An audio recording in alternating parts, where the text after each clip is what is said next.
Are we done with this one, Michael? Oh, no, we're done with this one. We want to go to the next case here, which is my favorite Project Blue Book case. Now, this is not my case. This is an official U.S. Air Force Project Blue Book case.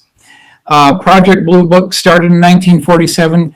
They shut down in 1969. They basically said that we don't see any threat to national security, and a lot of these UFO sightings have prosaic explanations like misidentifications of birds, weather balloons. There's no threat to national security. However, there were a number of cases that could not be explained. In fact, there were at least 701 cases that could not be explained. This is one of them right here. Again, this is a U.S. Air Force Project Blue Book case. You can go to the National Archives in Washington, D.C. and pull up the Project Blue Book files. This case will be there. All right, here's the scene. March 23rd, 1966, Temple, Oklahoma. This has to do with a man named Eddie Laxson. He worked as an electrical instructor at Shepherd Air Force Base, and it's about 5:03 in the morning. He's driving down the road, just on his daily commute. It's early in the morning. All of a sudden, he sees, Laura, something that looks all the world like a bowling pin that flipped over 90 degrees, and it's blocking the road. He can't believe this. I mean, he can't believe it. So he slams on the brakes. He gets out of the car, and he's looking at this craft. I'm going to give you the breakdown here. This thing was about 75 feet in length. It was about 8 feet tall. We'll start over on the right-hand side. There was a bubble transparent canopy up on the right-hand side that you see way off to the right. It looks like it came off of a World War II B-26 bomber. In back of that, there were two beaming spotlights shining forward that you see in this illustration. There were also two beaming spotlights shining vertically down. The whole thing was propped up off the pavement by these 3 foot tall, what looked like lunar landing gear legs, okay? Now, as we go further aft here, on the right-hand side of the craft, which you see here, there was an air stair door. Next to the air stair door, Laura, there was a man, not an alien, not an extraterrestrial. This was a man who was wearing a 2-piece green military fatigues. He had a baseball cap with the bill turned up. He was shining a flashlight toward the bottom of the craft. This was a man. This was not an alien. Above this air stair door, there was what looked like a stinger or spire that swept back. It terminated into about an 8-inch diameter ball.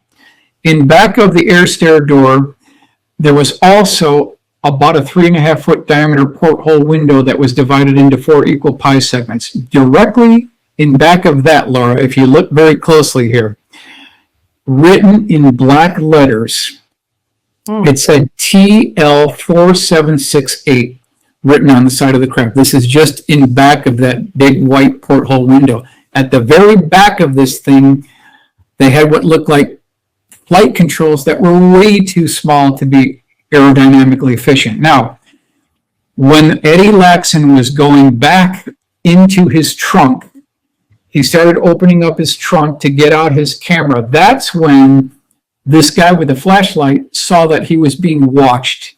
So he scurried up this air stair door. He closed the door. The report said that there was a high-pitched drilling noise. Then the whole thing rose off the ground about 50 feet, sat there for 30 seconds, and then departed like a spark on a grinding wheel and made no sonic boom. And Laura, this is back in 1966. This is before Apollo 11. This is before the Challenger explosion. So what I'm saying is that we had the technology back in 1966 to go exo-atmospheric, and we didn't need liquid rockets, we didn't need solid rockets. All of that is obsolete technology, and we already had the technology. So we want to start diving in to what we can get out of the details. Now, what you're seeing here, Laura, this is an original sketch by Eddie Laxson, and you can see the dimensions here. He's got 8 feet in width in height, and then 75 feet in length. He's got the air stair door, he's got the porthole window, he's got the spire sticking up, he's got the designation TL4768 written on the side of the craft. Now, take a look at these dimensions here. and look at the scale of the craft, okay? So if the dimension on the right is 8 feet and the dimension on the top is 75 feet, this craft is out of scale. This needs to be stretched way off to the left, off the page in order to be correct. So I spent a whole day correcting the errors in this drawing per the dimensions, and this is now the correct configuration. We have all the dimensions correct. It was much more elongated. Now, I want to mention, too, that this man with the two-piece military green fatigues carrying the flashlight, he had on his shoulder arm section what looked like U.S. Navy ranking insignias. Okay, so it says, a large view of military rank type symbols seen on sleeve of person near craft as identified by Eddie Laxson. So if there's any question now about this being an alien or an ET, it's completely out of the window. This was one of ours. There's no question about this. I just want to see if there's any information on that, on those letter and the TL4768. I wonder if you have any information on that. I have about a $100 cash prize for anyone who can come up with documented, verifiable evidence on what this actually means. Now, what I believe it is that early on in all of this, it's the United States Navy in conjunction with the Atomic Energy Commission, which has already been dissolved. But early on, it's the United States Navy in conjunction with the Atomic Energy Commission that are driving the cover-up, Laura. They're the ones driving the cover-up. Now, since the AEC has been dissolved, lurking below these two entities is the CIA. They are covering up the documented evidence of a lot of these cases. They're driving the cover-up as well. So you have these three entities involved in this. Now, if you look at the top of the craft, you've got that stinger or spire that sweeps back toward the trailing edge of the craft itself. So we want to look at this really quickly here. What in the world is this thing doing on a craft? It can't be there by accident. There's got to be a reason for this. It cannot be there by accident. So what this is if we look at high voltage electrical components, Laura, we're going to kind of do a side-by-side comparison. And I hope you'll see that, yes, we're going down the right road here. So take a look at this discharge sphere. If we look at Wimshurst generators, it's got the same discharge spheres. You see that spire coming off this Wimshurst generator? Yes. And what they do is they dissipate static electrical charges. We're talking about high voltage electrical charges here, and these actually dissipate these static electrical charges. That's what's going on here. We have this high-pitched drilling noise. This thing is spooling up. It levitates off the ground, then takes off like a spark on a grinding wheel. So there's a direct correlation between what we're seeing on these UFO cases and high-voltage electrical components. Let me go to the next slide here. Here is the original map drawn by Eddie Laxson on where this thing actually came down. This is near the Temple, Oklahoma, Texas border here. And if you look to the left on Highway 70, he's got object, okay? Yes. It's almost like perpendicular to the road. He talks about where his car parked. So this is like a really good map. You can use this map, Laura, to decipher exactly where this actually took place. And so that's what we did here. First question, Michael. Go ahead. Have you been to that place? You've been here. You've been there? Oh, really? No, have you been there? Have I been here? No, I haven't been here. I haven't been here. Well, but we need to go. We need to go. We need to go. Yeah. No one's ever gone here. I don't think anyone's ever gone here. Well, so let's go. Let's go. Let's go. I'm ready for it. I'm ready for it. I'm with you. Yeah. I'm with you. Yeah. Boots on the ground research. That's what we're doing. That's what we're doing. Yeah. So half mile west of intersection of Highway 65 and 70 is where this happened. So here is the Google map viewing looking down. Wow. And then if we go to real world, Laura, this is what we got.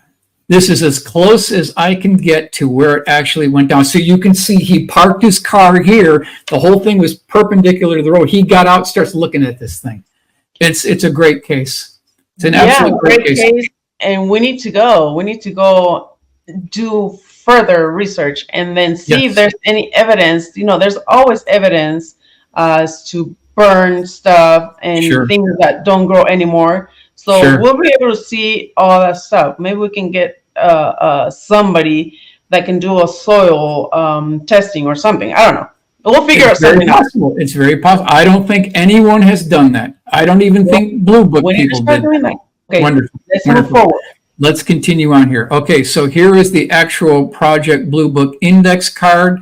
You've got the date here. You've got the time. And I'll just kind of read their summary here. It says, observer spotted object parked on highway in front of his car. Observer stopped car and got out to investigate. But as he got close to the object, a man apparently entered the object, and immediately the object began to rise from the ground. The object had the appearance of a conventional aircraft C-124 without wings or motors. Object was 75 feet long, nearly 8 feet from top to bottom, and 12 feet wide. So they give you the dimensions here. They talk about this thing taking off. They talk about where it happened. They talked about the man. So this is what you're going to find when you go to Project Blue Book and you go to the National Archives. This is the index card that you'll find when you look up this case. So I want to go to the next one here. Hold on one second. Sure, Michael. we can go back. I have a question. You know a lot about aircraft. I know nothing about aircraft. Mm-hmm. What is the C-124? Well, what they're trying to do here is give a correlation of what this thing looked like. So what they're saying here is that it looked like a C-124 without wings. So if you took that aircraft and you ripped off the vertical stabilizer, you ripped off the two wings, what you'll be left with is just this bland fuselage without any wings. So that's the correlation they're making here. Oh, okay. Perfect. Mm-hmm. Yep. Thank you. Sure, no problem. We'll go on to the next slide here. So, of course, I started digging, right? I started looking at newspaper clippings. So here is Lawton Morning Press, March 24th, 1966. It says, Temple man meets UFO on highway. So now we're just backing up that this case is real. We've got paperwork. We've got newspaper clippings. We've got dates. We've got locations. Let's go to the next one here. Wichita Falls Times, March 23rd, 1966. Strange object sighted, strange flying object sighted. So they go into a detailed description of what Eddie Laxson actually saw here. Let me go with the bullet item points here. So significant points in the Eddie Laxson case. So number one, William Eddie Laxson was a pilot since 1941. He had 8,000 hours of flight time and taught a course in aircraft recognition. Laura, you could not get a better witness. This is a perfect guy for this. Perfect guy for this. Number two, object rose from the ground with the sound of a high-speed electric drill or hissing geese or of a welding torch. That's what this thing sounded like when it was levitating. The craft caused the hair on his arms and head to stand up. So now you're talking about a static electrical field. So now we've got this CE2 thing going on because it had physical effects. Number four, the man standing next to the craft was wearing GI fatigues, government issue fatigues, and had chevrons on his uniform. In other words, it's a guy, it's a man. This is not an alien spacecraft. Yeah. Five, Laxson stated that he would, quote, recognize the man if he saw him in Oklahoma City tomorrow. That's how close he was, Laura. You can recognize this guy. And what amazes me is that the man didn't see him. The other guy was predisposed, looking at the bottom of the air stair door with the helmet. He wasn't even paying attention until he heard Eddie Laxson trying to get the camera out of his trunk. Then he found out what was going on. So originally didn't know. Wow. Amazing. Yep. So I'm going to go on to the next slide here. Here is the Houston Post, April 10th, 1966. Laxson, who is familiar with aircraft, said he had no thoughts about the craft being from outer space or even from another country. It's an American piece of machinery, he said. It's nothing foreign. So there you go right there. You've got a qualified first-hand witness, reputable gentleman, very qualified. Here he's saying it's an American piece of machinery. Let me go to the next one here. And what you're looking at is a picture of Eddie Laxson on the right-hand side here. This is the Daily Oklahoma, March 1st, 1971. Object sighting now rude. Now what that means is that he regretted ever even talking about this. You can see the drawing that they've done. They did a really good job. This is a good drawing of what this thing looks like. Yeah, look at that. Yeah. Yep. He got calls from all around the country. He got calls from all around the world at 3 a.m. He had people from London calling him. He had people ridiculing him, making fun of him. He regretted ever even talking about this. What that does, in point of fact, is that actually adds more credibility to the story than rather taking away from the credibility, because he regretted ever talking about this. He would have kept his mouth shut if he had to do it again, because he was so ridiculed about this sighting. So actually it lends credibility to the case here. Now, same article here. I want to give you what he said. What I saw was definitely not from space. This is the newspaper clipping. The man was wearing fatigues and had a cap with the bill broken up like Air Force mechanics wear, Laxson said. It had common English letters on it. So here he's talking about the craft having these letters on the side of it. And this was no ET, this is one of ours. Yeah, I think that's why he decided to talk, because he said it's not from outer space. It's here. Not from outer space. Not from outer space. Yeah. And what I want to do is... Did he say, Michael, did he say how tall this man was? About 5'10", standard mechanic. Yep. Mm-hmm. Maybe 160 pounds. Yep. Skin color, did he say skin color? Just a regular man, just wearing a baseball cap. Mm-hmm. Yep. Mm-hmm. Okay. Okay. So now what I want to do, Laura, is we should all consider very carefully the tremendous implication about what that statement really means when he said that it had common English language letters on it, that this was nothing alien. We want to think about the implications, what this means, because what it means is, I'm going to go to the next slide here, is that if we already had the technology to travel into space without using liquid rockets as early as March of 1966, then what was the Saturn V rocket for, Laura? What was that for? Exactly. Why did we have Apollo 11 back in 1969 when we already had this in 1966, 3 years before Neil Armstrong and Buzz Aldrin landed at Tranquility Base on the moon on July 20th, 1969? We already had this technology, Laura. We already had the technology.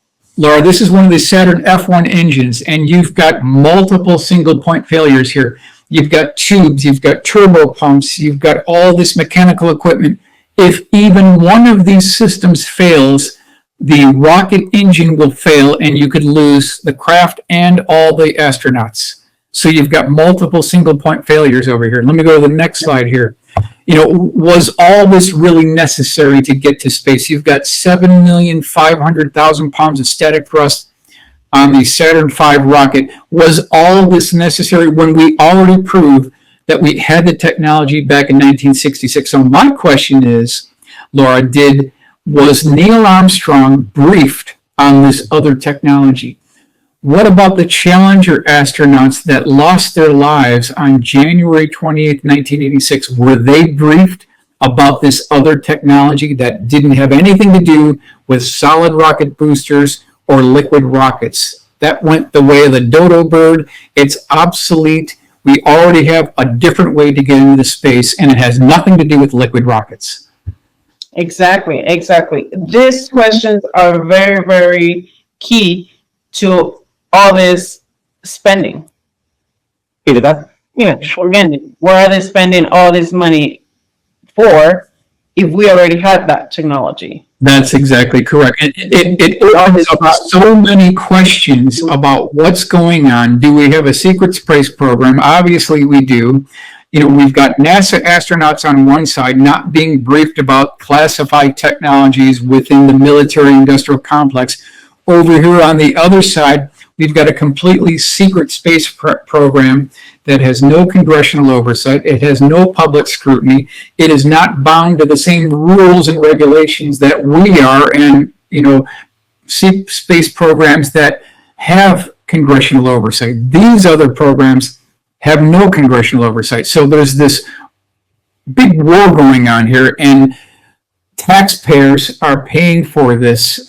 These black budget programs have absolutely run off the rails. So, Laura, what I wanted to do is just give you a brief overview of some of my favorite cases within the UFO collection here. What I've tried to do is provide you with just kind of a brief overview and give you the references, the newspaper clippings, so that people can verify this. I invite you and your audience to analyze these cases, and I certainly want to thank you for being with me this evening here.